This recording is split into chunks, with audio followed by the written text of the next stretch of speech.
Yo, what's up family? What's up my people? It's your boy Tommydoh. Welcome to this amazing session. Today I'm just going to talk about some few tips, some few things you need to know before coming to China. Yeah, most of my friends have been asking me like, how is China? What do I need to do? What do I need to know before coming to this country? You know, so I just decided to write some of the few points down and share with you guys.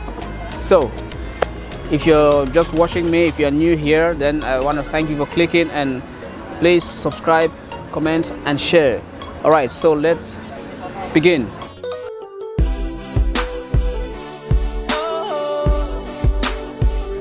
Okay, so let's go. Let's break it down. The first one, which is very important, before you come to China, know that Western apps don't work here. What do I mean by Western apps? Things like Facebook, Google, WhatsApp, YouTube, those things don't work here. They don't work. That was my first shock. Immediately I go to China, I realized I couldn't even reach back to my parents, my family, my friends back home. You know, Facebook, WhatsApp, those are platforms that are good in communicating, chatting with friends, but here it doesn't work. If you really want to, you have to use VPN, and VPN sometimes is very difficult. You download a VPN, it doesn't even operate well. The government is really trying to bar Western apps here. So get prepared that as you're coming here, you'll find it very difficult. And of course, we have apps that are almost like that the Chinese themselves use. They have their own apps, like the WeChat is a popular app which does everything here, from messages to phone calls to paying your bills to it's everything. You don't even need to walk around with cash anymore.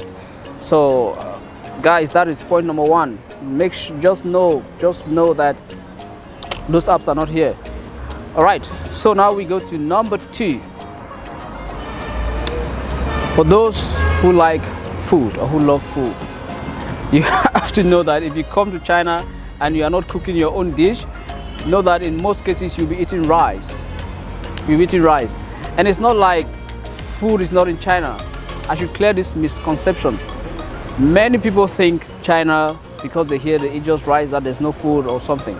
These guys, they have a lot of varieties, so many. From potato to cocoyam to yam, so many. Talking about vegetables, everything is here. You just do it in different styles. One thing I notice is rice for them is like the main dish, is like the central dish.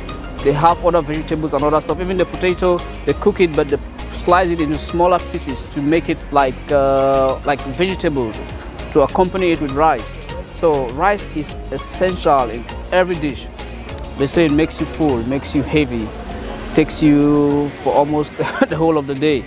All right, so just have in mind that you'll be eating rice here in most of the cases, unless you are someone who cooks. You can, if people send you food from back home, or you know how to do stuff here in another way, like the cocoyam that I mentioned. You can buy cocoyam and cook with vegetable. You can buy yam or plantain. They have plantain here.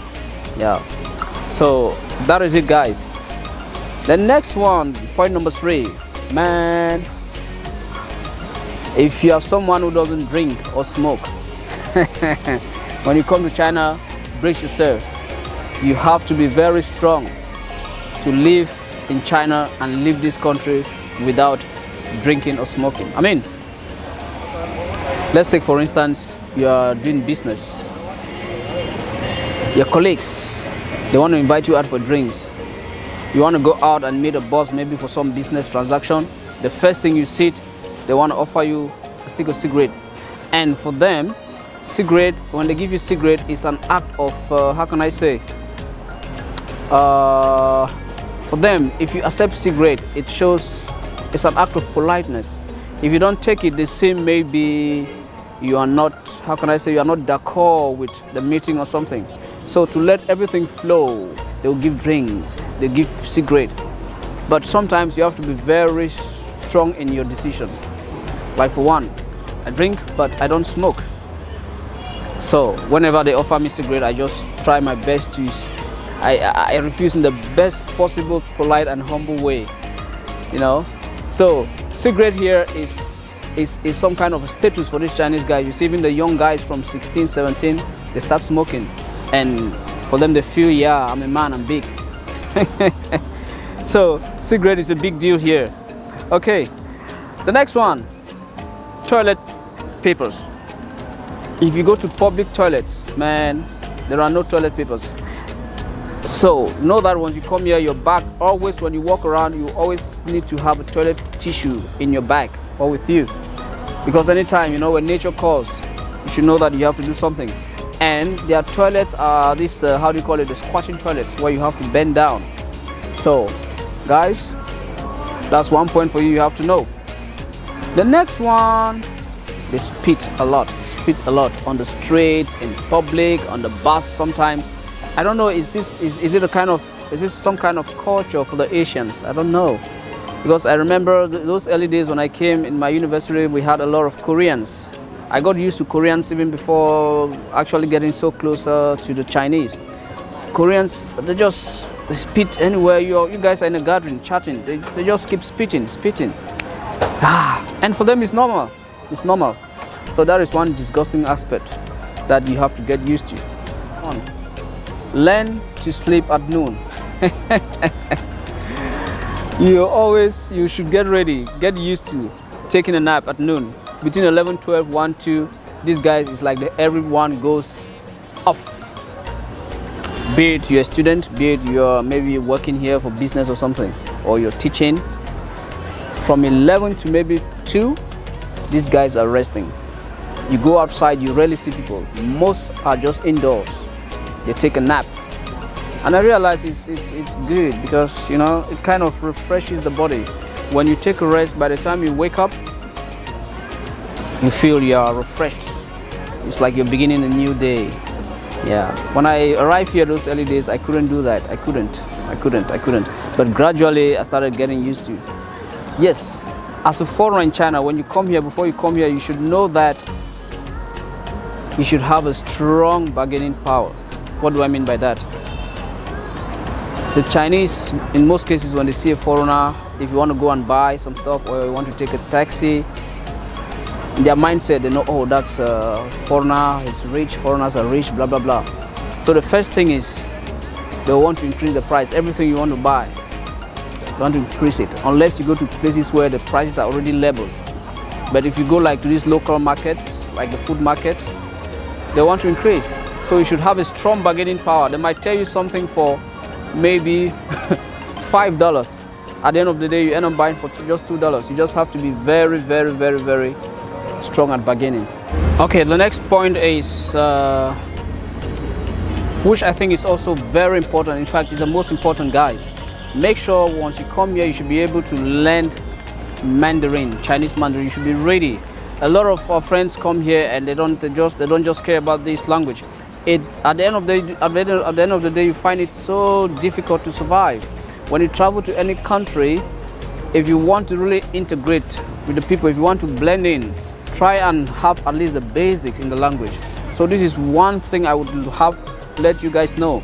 If you're back home, before coming here, if you have the chance, you can start checking some basics online. Just, you know, what to say, like good mornings and what are you doing, where are you going, because as soon as you land here, even from the airport, you start facing that difficulty. People will be asking you questions. So that is very important. Once you come here, be it you're a student or you're coming to do business or whatsoever, start learning. You can find friends, Chinese friends, hang around with them, spend time with them. That's one of the best ways you can learn. That's how I did it. I'm not perfect in the language, but I think I'm okay. I have the basics. I can speak the survival. So guys, that is the big one. The next one, I have never put on a green hat here in China. This one is mysterious. Even up to now, I don't really know the real meaning. I don't really know why people don't do that. If you put on a green hat, it's like you're seen as a flirt or something. It's like some bad omen. I don't know. I remember those early days when I got here, I'll put on a hat, and when I'm hanging out when I go out with my Chinese friends, I say, oh, why did you put that on? Even my little kids will laugh at me. You know, so I got to find out, they say, oh, you look like a flirt, like some bad guy, blah, blah, blah. Anyway, I don't know deep about that, but guys, don't put it on. People will be staring at you. People will be staring at you, and it will look weird. No green hats in China. No green hats. So these are the few points I just said I should put together for you guys. You know, some of you guys have been asking me these questions, so I hope it helped out. Thanks for watching. Subscribe, share, and like. Videos are coming on. So till then, shalala.